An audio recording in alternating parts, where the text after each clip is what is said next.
책자랄 편집자들이 여러분들의 고민에 알맞은 책을 처방하는 시간. 안녕하세요. 혜진하진의 책 처방 진행을 맡은 한국문학팀 박혜진입니다. 안녕하세요. 한국문학팀 김하진입니다. 요즘 하진씨 되게 재밌고 어려운 책 편집하고 있다고 들었는데 디 에센셜 김수영? 맞아요. 원래는 세계문학 작가들이 쭈루룩 나왔었잖아요. 버지니아 울프, 조지 오웰도 있었던 것 같고 다자이 오사무 이렇게 나왔다가 처음으로 저희 팀에 제안이 온 거예요.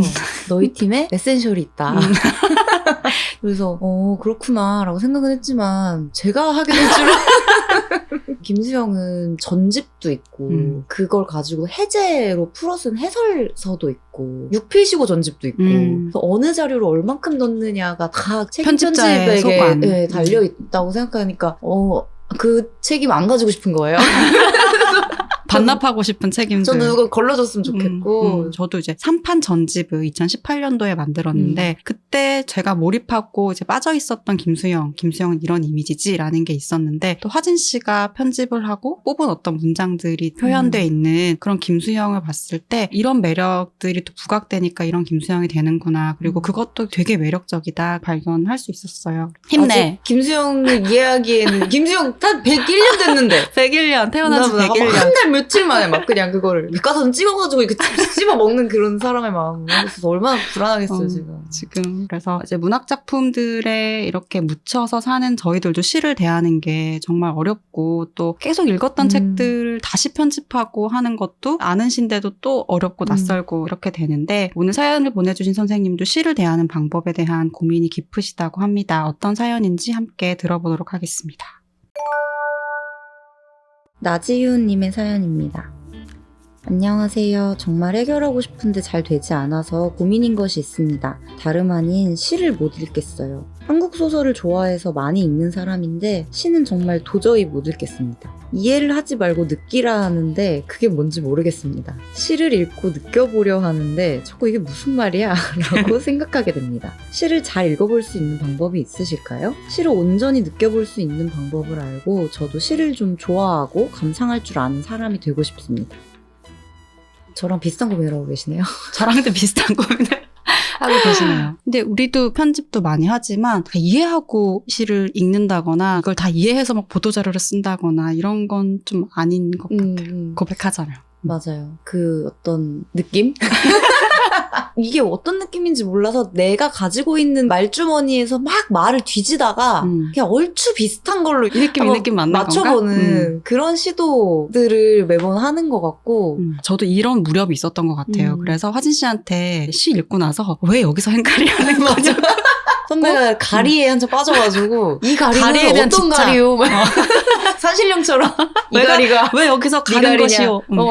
이렇게 꽂혔던 때가 있는 것 같아요. 맞아요. 그래서 시를 이해하려고 하니까 막 그랬던 것 같은데 사실 시가 언어로 돼 있는 거잖아요. 그리고 언어의 가장 주요한 목적이 뭔가를 이해하고 소통하는 거니까 그러니까 언어로 된 시를 읽으면 제일 먼저 이해하려고 하는 본능이 생기는 것 같은데 시를 쓴다는 건 이해와 다른 차원의 소통을 하려는 것 같거든요. 그러니까 언어로 돼 있긴 하지만 언어로 된 음악이라거나 아니면 언어로 된 그림이라거나 이렇게 접근을 하는 게 좀 더 시를 느끼는 방법이 아닐까라는 생각이 드는데 이것도 말은 이렇게 하지만 쉽진 않죠. 맞아.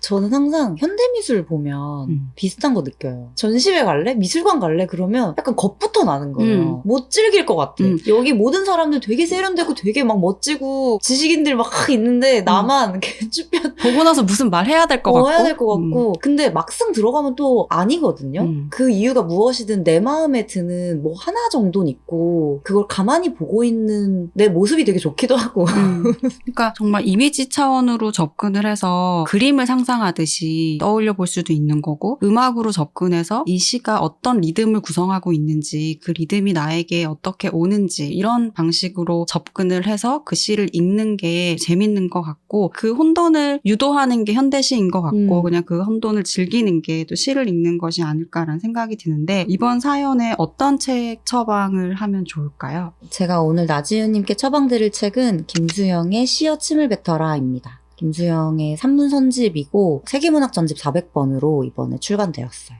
이것은 김수영이 자신의 시 혹은 이 시대 시가 뭘 어떤 태도로 어떻게 써야 되는지 뱉듯이 말한 한마디인데 우리가 아는 유명한 시인은 예전부터 이 시를 어떻게 써왔으며 어떤 마음으로 자신의 시론을 정립하고 정말 그 제작자와 제작 방식을 독학하는 느낌을 들게 할 수 있을 것 같아서 시어 침을 뱉어라를 추천을 드리고 싶었어요. 말하자면 시에 대한 메이킹 필름 같을 수도 있을 것 같아요. 시인이 시를 쓸 때 어떤 부분에서 되게 좌절하고 고민했는지 뭐 이런 것들을 좀 현장성 있게 볼 수 있고 그러니까 현대시의 현대성에 대한 부분들에 대해서도 좀 가늠할 수 있는데 그거를 너무 어렵게 쓰고 이러면은 읽기가 힘든데 김수영은 뭔가 뒷담화를 앞에서 하죠. 장난 아니에요. 장난 아니게 뒷담화를 앞에서 진짜 하고 살벌하고 김수영 선생님 진짜 제 저자분이었으면 여기 그 편집자 욕도 솔찬히 나오는 거 아시죠? 맞아.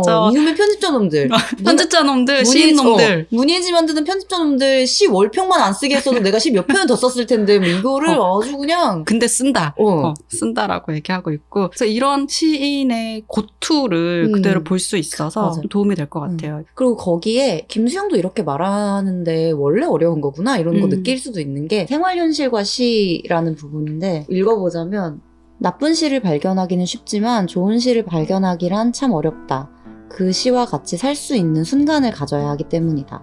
우리 주위에는 이 시의 경우와 같이 탐탁하지 않게 생각하던 것 중에서 의외로 기적이 발견되는 수가 있다. 그럴 때의 기쁨은 이중으로 크다. 시를 쓰기도 어렵지만 시의 독자가 되기는 더 어려운 것 같다. 진정한 시의 독자는 시인이 아니고서는 되지 않는다고 하지 않는가. 피상적으로 시의 독자가 있으니 없으니 말할 수도 없고 시의 독자가 없다고 비관할 필요도 없을 것 같다. 저도 그 부분 읽으면서 공감 많이 했던 것 같아요. 시를 쓴다는 건 뭔가 시를 산다는 말과도 굉장히 결부가 많이 돼 있는 것 같은데 그건 다시 말하면 시를 읽는다는 것도 하나의 삶의 형태를 이해하는 거기 때문에 한 번 읽었을 때 당연히 받아들이기 쉽지 않고 두 번 읽었을 때도 받아들이기 쉽지 않고 자기의 삶의 경과와 함께 뭔가 시를 받아들이는 방식도 변하지 않을까. 왜 K-pop 스타 같은 데 나와서 박진영이 그러잖아요. 공부를 많이 해도 필을 낼 수 있다고. 그걸 알기 위해서 너무 시간을 많이 쏟으니까 그게 저는 여기서 말하는 그 같이 사는 시간인 것 같거든요. 그 곁에 두고 뭔지는 모르겠지만 계속 보면 한국시도 어떤 전형들이 있잖아요. 쓰여지는 그럼 전형을 사는 것처럼 익히게 될 테고 그러다 보면 내 마음, 내 취향, 감정을 뒤흔드는 편수 하나쯤은 만나게 되는 그러니까 이게 시를 느낀다는 게 자기가 어떤 상태이냐 그게 뭐 지적 상태일 수도 있고 정서적 상태일 수도 있고 그 상태에 따라서 느껴지는 것들도 엄청 다를 수 있는데 이런 방식의 재미있는 읽기도 될 수 있는 걸 통해서 시에 대한 얘기들을 좀 많이 넣어 놓으면 또 더 많은 걸 느낄 수 있는 또 재료도 되지 않을까 그런 생각도 드네요. 그러면 해결 방법으로 어떤 게 있을까요? 시집과 관련된 산문을 함께 읽어보는 게 어떤지 추천을 드리고 싶어요. 이 시인이 전방위 글쓰기 중에 어떤 것만 집약하고 생략해서 그 시 한 편을 탄생시켰구나를 약간은 느낄 수가 있어요. 근데 그럴 때 시인이라는 사람에 대한 매력도 되게 배가 되고 그 시인이 쓴 불친절한 시에 대해서도 오히려 내가 너그러워지는 것 같은 느낌이 들거든요. 그래서 시인들이 또 에세이도 잘 쓰고 하니까 에세이를 같이 쓴 것이 있다면 나란히 읽어보는 건 어떨지 그것도 추천드리고 싶어요. 우리가 책을 읽는 이유가 타인의 세계를 보고 그걸 경유해서 결국엔 자기를 만나기 위해서 책을 보는 거잖아요. 시인이라는 한 타자의 세계를 이제 만난 다음에 자기한테 돌아오는 게 되게 중요한 것 같아요. 제가 되게 좋아하는 예술에 대한 비유가 헤르만 헤세의 동화에 나오는 그 새거든요. 작은 마을에 어느 날 기묘한 새가 와서 사람들이 그 새를 잡으려고 되게 노력을 하는데 결국에는 못 잡아요. 그래서 갑자기 나타난 것처럼 갑자기 사라지는데 헤르만 헤세는 그걸 예술이라고 하는 거거든요. 그러니까 예술은 그게 뭔지 알 수 있는 게 아니라 나에게 무언가 변화를 일으키는 것이다. 그래서 마을 사람들이 새를 잡지 못했지만 자기에게도 심장이 있다는 걸 알게 됐다라고 그 우화가 마무리가 돼요. 그래서 여기서 뭔가 답을 얻으려 한다거나 의미가 뭔지 파악하려고 하는 것보다 작품을 통해서 자기를 들여다보는 게 항상 가장 앞에 있는 일인 것 같다는 생각도 듭니다. 그러면 시 읽기 고민에 대한 오늘의 책 처방은 시어 침을 뱉어라와 함께 마무리하도록 하겠습니다. 비슷한 고민을 겪는 모든 선생님들 응원하겠습니다. 사연을 보내주신 모든 분들 감사드리고요. 저희 책 처방 사연함은 항상 열려 있으니까요. 영상 하단에 더보기란 링크로 많은 사연 보내주시기 바랍니다. 오늘의 책 처방 도움이 되셨길 바라며 저희는 다음 주에 더 알찬 고민 상담을 가지고 돌아오도록 하겠습니다. 혜진아진의 책 처방 9화 저희는 진행을 맡은 혜진 화진이었습니다. 안녕. 안녕.